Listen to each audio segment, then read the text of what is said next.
Hey, what's going on, my fellow idiots? Welcome back to another episode of Idiot Proof Cooking.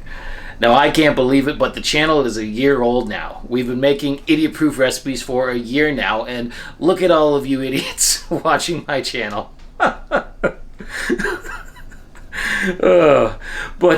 Anyways, yeah, it's been a year. It's crazy to think. I started this channel as just a hobby to kill some time during the pandemic. You know, we were stuck inside for a good part of the time, and I've had a lot of fun over the past year making all of this food, interacting with all my subscribers on the channel. It has been a blast, so let's keep doing this, right? Like, no sense in quitting now. Might as well keep going because it's been a lot of fun.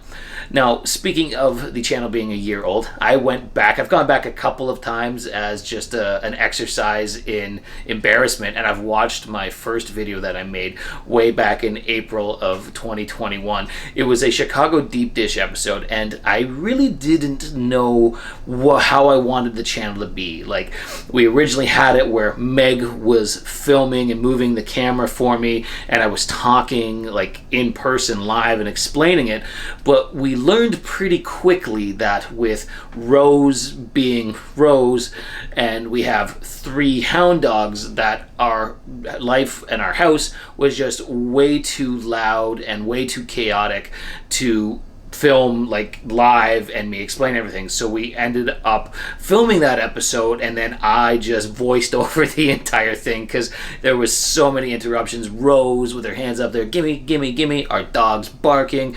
So I quickly learned that I had to voice over my episodes, but it kind of worked out. It worked out for the best.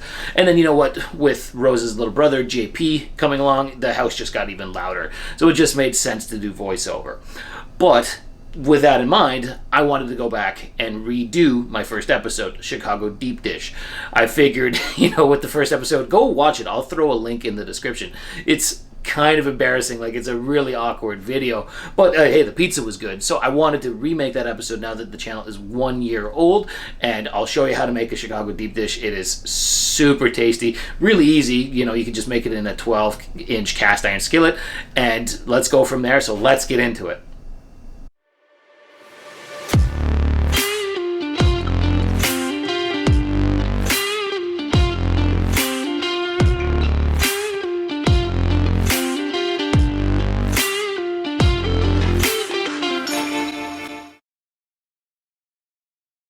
Okay, so to make this deep dish pizza, we're first going to tackle the pizza dough. So get out your stand mixer, and into the bowl add in 1 1/4 cups of warm water. I had mine heated to 110 degrees Fahrenheit. Then add in 2 1/4 teaspoons of dry active yeast. Throw in a pinch of white granulated sugar to get the yeast blooming, and let it sit for about 10 minutes until it gets nice and foamy. Once it does, we're going to add in 2 3/4 cups bread flour into the bowl of our stand mixer, and then a 1/2 cup of medium grind cornmeal. Next in is a tablespoon of white granulated sugar, and then a teaspoon of kosher salt. Into the bowl it goes. From there, we're going to add in 1/8 of a teaspoon of cream of tartar, and then finally 1/3 cup of lard. What you're going to do now is affix your dough hook on your stand mixer, drop the head, and start mixing this all together on a medium speed. Now, while the dough is mixing, we're going to drizzle in 3 tablespoons of olive oil. So just drizzle it in while the dough is mixing, and then we're going to let the dough mix for the next 8 to 10 minutes until you get a nice, smooth, and supple dough. Don't forget to clean off your dough hook, and your dough should look something like that. Look at that, nice and hydrated, perfectly workable. So now it's time to start forming it into a ball like we do with pretty much every dough I've ever made on the channel. So just form it in your hands, pressing down on your cutting board, forming it with your hands. You can even pick it up and pinch the bottom of it, really just to make sure it's formed into a ball. But once it is formed into a ball, get yourself out a large mixing bowl and pour into it 1 to 2 tablespoons of olive oil just to coat the dough. You don't want the dough sticking to the sides of the bowl after all. Throw the dough in, swish it around in the olive oil, make sure it's good and coated, then cover your dough with some plastic wrap and set it in a warm, dry spot to rise the dough for the next 1.5 to 2 hours, looking for the dough to double in size.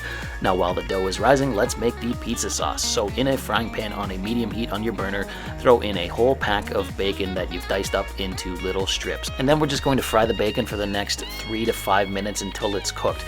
Now I'm not going to cook mine until it's crispy. You don't really want it crispy. You want it to be still a little bit soft, but after the bacon is cooked, throw in a large white onion diced up into little pieces and mix the onions around with the bacon, letting them cook for the next 3 to 5 minutes until they start to get nice and translucent and, really soft.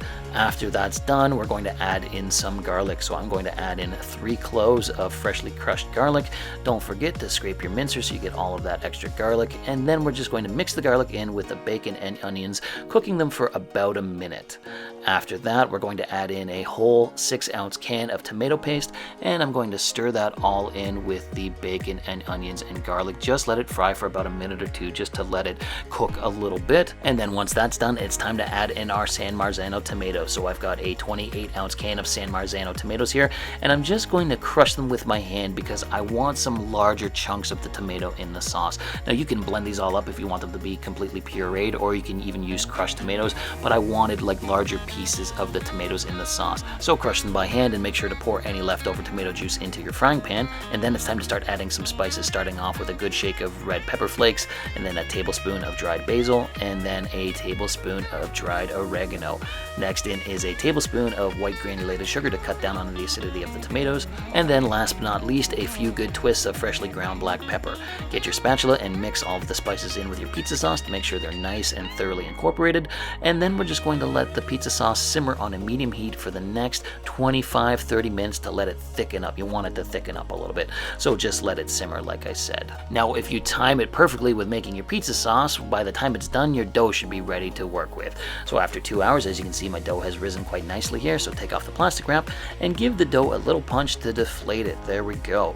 Now what we're going to be cooking our deep dish in is this 12-inch cast iron pan, so throw in a couple of tablespoons of olive oil. Make sure the pan is thoroughly coated, and then we're going to get the dough out of our bowl and plop it into the cast iron pan, just like that. Set your bowl aside, bring your pan in front of you, because it's time to start coaxing the dough out towards the edges of the pan and up the walls of it. We're making a deep dish pizza crust, obviously, so we have to have a deep dish crust. So just with your hands, start coaxing the dough up the walls like I'm doing here.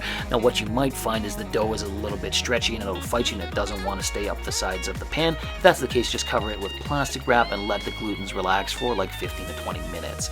After that, it should be very easy to work with. Now my dough didn't retract a lot, but I just wanted to illustrate that that's what you can do to make it easier. So just keep pressing the dough up along the sides of the pan until you have yourself a convincing deep dish pizza crust. Now once that's done, it's time to add in our first layer of cheese. I'm going to start off with a base layer of sliced provolone. I'm using sliced cheese because it's a little bit lower in moisture, and I'm going to add in 15 to 20 slices of sliced provolone. It's going to be really cheesy. And then once that is in, we're going to add in our pepperoni. So I'm going to do a layer of cheese, then a layer of pepperoni. So just make sure it's nice and covered in pepperoni, or whatever toppings you want to use, really. As you can see here, I'm loading it up with pepperoni. And then once the pepperonis are in, it's time to add in our second layer of cheese, some sliced mozzarella. Did I say this was going to be cheesy? Because it's definitely going to be cheesy. So I used a whole brick of mozzarella, a low moisture mozzarella, and then I'm just going to throw it all on top of the pepperoni, and then just spread it out with my hands. Make sure it's nice and even. Once that's done, it's time to add on our pizza sauce on top. Look at that. Look at how nice and thick and rich that pizza sauce looks. Pour it all on top of your cheese, and then use your spatula just to spread it all out so it reaches all edges of the pizza crust. Once that's done, for good measure, I'm going to throw on top some freshly grated Parmesan, just for good measure. I think that's going to make it even tastier. And then last but not least, I'm going to drizzle some olive oil all over the crust of the pizza here. And then similarly, I'm also going to drizzle some on top of the pizza itself. It doesn't hurt, right? And this isn't necessarily the most healthy thing we've ever made, so why not? From there, we're going to preheat our oven to 425 degrees Fahrenheit and bake this for 20 to 25 minutes until it comes out nice and golden brown and looking like that. Look at that beautiful thing. Oh man, it smells so good. It's piping hot, but oh man, it looks so good. Now we're gonna let this cool down for like 10 minutes before trying to get it out, and getting it out of the pan is a little bit of a chore in itself, so make sure you have a sturdy spatula like the metal one I'm using here. And then we're just going to pry the pizza out of the cast iron iron pan while tipping it, and look at that, it came out. It was a little bit nerve-wracking there for a moment, but you really got to just kind of force it out of the pan, and there you go. You have yourself a Chicago deep dish pizza. I'm going to start cutting into this because I just want to get into taste testing it. I love Chicago deep dish. It's probably my favorite way to make a pizza. It's so thick and cheesy and amazing. So let's go here and pull ourselves out a slice here. Look at how thick that is. Oh man, that is a thick slice of pie. Wow, it smells so good. I can't wait to try this. Look at how thick and cheesy that is. And you know what? The sauce is kind of covering the cheese. Wait till I cut into it. You're gonna see all of that cheese. Oh, I'm so excited to get into this. So without any further ado, let's go in for the taste test. And look at that cheese stretch. I said it was gonna be cheesy. And with the first bite, it is absolutely amazing. It is such a delicious pizza. I love the bacon in the pizza sauce. I love everything about it. It's so cheesy. The crust is nice and tasty. The cornmeal in the crust is really key. It really adds a nice flavor to the crust. As you can see here, Rose is just begging for a bite, so we better give her a bite. She absolutely loves deep dish as well.